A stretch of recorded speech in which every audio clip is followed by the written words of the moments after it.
As you well know, we've been long making the case for better investment in infrastructure projects like rural water systems.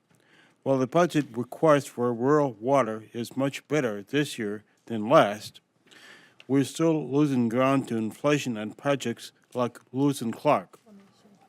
The 2006 Rural Water Supply Act, Congress directed Interior and the Bureau of Reclamation to develop a report assessing the status of authorized rural water supply projects like Lewis and Clark and the plan for completion.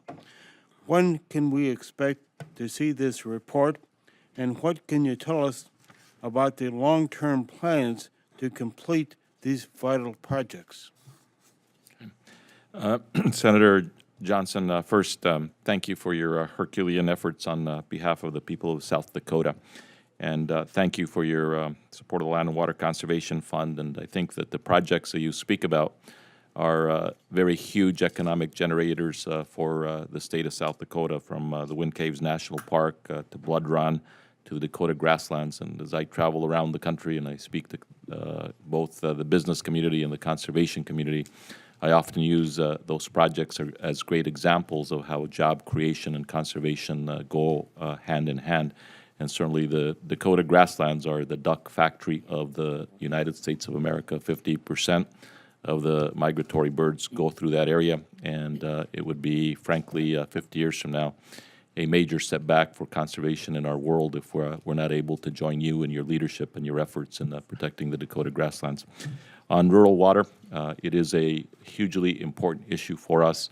I wish that we could do more on the Lewis and Clark project. We have put in, I think, $4.5 million more or less into next year.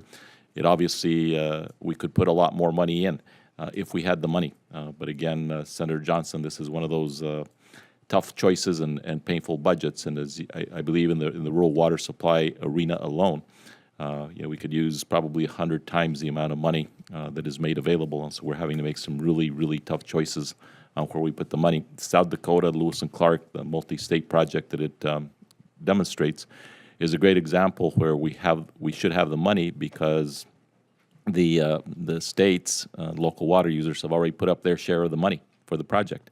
But we don't have the money on the federal side to be able to complete it, so we're trying to do as much as we can to move the project forward.